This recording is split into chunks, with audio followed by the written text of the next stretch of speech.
Hey Pokemon Masters, Burkeeper Toby here, and Generation 2 Pokemon Gold and Silver are being released to the Virtual Console very soon, if not already if you're watching this video in the future.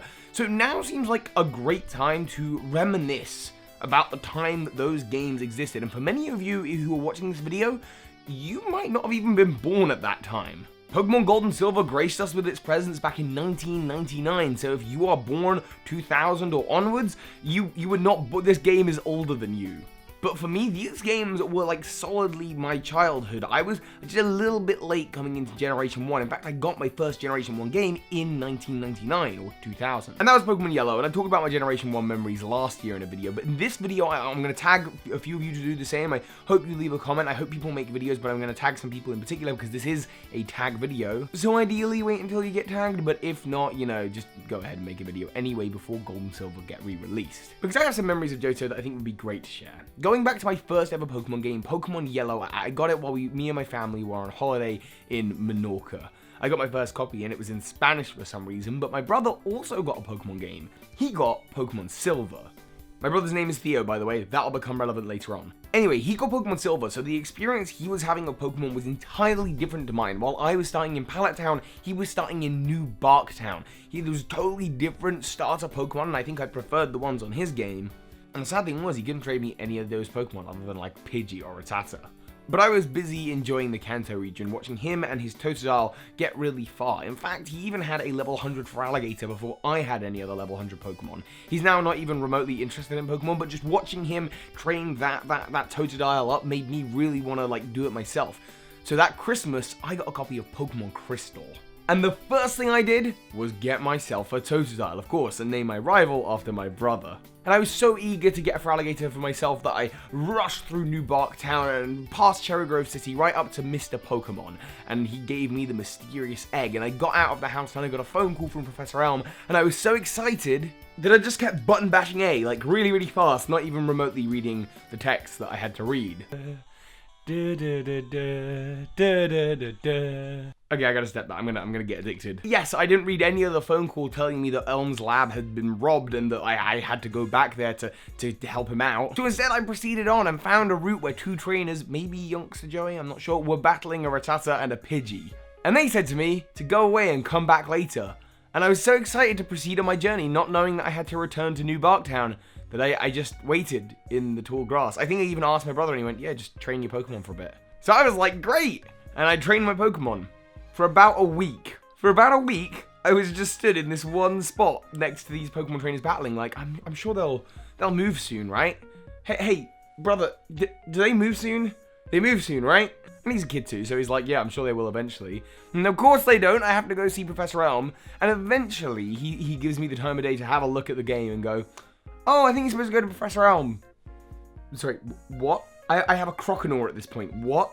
So I go back to Professor Elm and destroy my rival's team, obviously, and continue my journey. And let's just say that whole worry about beating Whitney, no, didn't have that. In fact, I'm pretty sure my Croconaw evolved into Feraligatr as a result of that battle, so I was a little over-leveled. Of course, before I could play Pokemon Crystal, the only way to experience Johto was on my brother's game, and he had, obviously, Pokemon Silver, and he had gone to the Dark Cave early on in the game and caught a Dunsparce. And not that you'd actually ever want to use a Dunsparce, sorry, Dunsparce, but for getting it at that point in the game, it's actually pretty rare to get hold of, and he was very proud of his rare Pokemon. And so I did what all terrible younger siblings do. I took hold of his game, and I started a new game, and saved over it.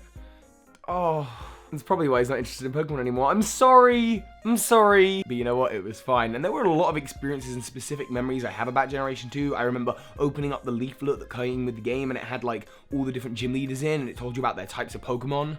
I remember being certain that Skarmory evolved into Lugia because of there was cards that came out that showed a picture of Skarmory, Lugia, and Ho-Oh together. And these Pokemon cards made me believe for some reason that Skarmory evolved into Lugia. I don't know. I was young, alright? I remember long road trips through the New Forest, but was I looking at the wildlife? No, I was hatching Pokemon eggs. I remember family dinners, but was I there with my grandparents? No, I was in the Whirl Islands. These games were my formative years. They were me developing into a Pokemon, and really I think where my deep-rooted love of Pokemon actually came from. Generation 2. Me and my brother used to have this little routine where we would sit at the top of the stairs playing Pokemon. I'm sure our parents must have known, and we would take it in turns to sneak downstairs and get food and snacks. And I remember once watching him do the Pokemon Tower where Ho-Oh lives, and then trying to do it for myself, and I must have heard a rumor that you're more likely to catch a Pokemon if you hold down the A button even harder. And so I remember when battling Ho-Oh, I would be battling it, but in between throwing out a Pokeball and then piling up pillows and my duvet on top of my Game Boy. What? I just thought that was a thing. Of course, past Critique City on Route 38 there, I found Bird Keeper Toby, someone many of you are going to be challenging when you re-download the Virtual Console copy, and please tweet me when you do. Yes, Bird Keeper Toby on Route 38, and I thought, hey, the person's got my name. But what was even more amazing, and this is why my brother's name is relevant, is because in Olivine City, in the Olivine Lighthouse, there is a bird keeper called Theo, and this is how my channel has now become known as Bird Keeper Toby and why I named it that way. And the great thing is the sort of time where you'd be going over to friends' houses because I was so young for like play dates, taking a lunchbox filled with Pokemon cards to trade, Pokemon Tazos or figures, and of course your Game Boy and your Link cable. Just for any of you who didn't know how that worked, you had your Game Boy on this end, you plugged your Link cable in, and you plugged the cable into the other Game Boy, and then that's how you traded. Although there was like a certain routine, like you couldn't plug in the cable after you'd turn the Game Boy on, otherwise it was a whole thing. And yeah, I just remember sitting and trading and playing and battling. But I think my best and favorite story of the Generation 2 games was in Pokemon Crystal, when I had pretty much completed the Pokedex, and I was certain that you had to be able to get Celebi in the game. By the way, if you know, European copy, you can't. But I was certain, and I thought it might have something to do with the Ruins of Alph. And so I worked out the whole Ruins of Alph puzzle, unlocked every chamber and all the hidden messages. It was amazing, and I did it all myself. And then I thought, well, maybe next I need to go to Ilex Forest, because of course that's where you get Celebi, and I was hunting around the shrine for ages, and that's when I found it. A golden Caterpie.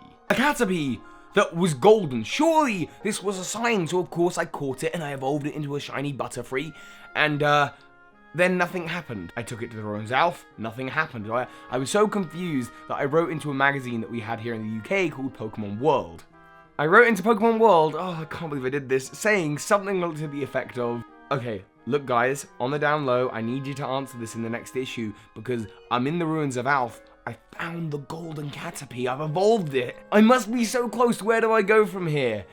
And of course, I never got a response. And those were just some of my favorite memories of the Generation 2 games. I'm so excited to actually get to play them again next month, but in a way where I can trade up my Pokemon. I've been listening to the music a lot lately, as you can tell by the channel in general. I've got my Ho-Oh poster, which, by the way, you can get hold of one at GameTea.com. If you buy one, it helps me out. You can also get, like, candles and stuff, Pokemon-themed candles. Anyway, I've been in a real Johto mood lately, hence the whole banner and icon and everything changing with Ho-Oh. I'm looking forward to playing Pokemon Gold and Silver. There's a chance that I might even be doing like a run through of it on the channel, like as a live stream or something. We'll have to see. Anyway, for now, I'm going to tag some people because I want to hear your thoughts, your favorite memories of Generation 2. And you know what, I'm gonna tag a whole spectrum of people because I feel like it's been a while since we've done a tag and like properly pushed it out there. PD Winnell, Ace Trainer Liam, Cerebi, let's do it. Candy Eevee, Hoodlum, Scrafty, Duncan Knee Deep, and Game Boy Luke. You're gonna be my people for this. I want to see some videos. I want to know about your Gen 2 memories. And of course, if you haven't been tagged, you can still make a video if you want. Or of course, leave a comment in the comment section. So hi, Pokemon Masters.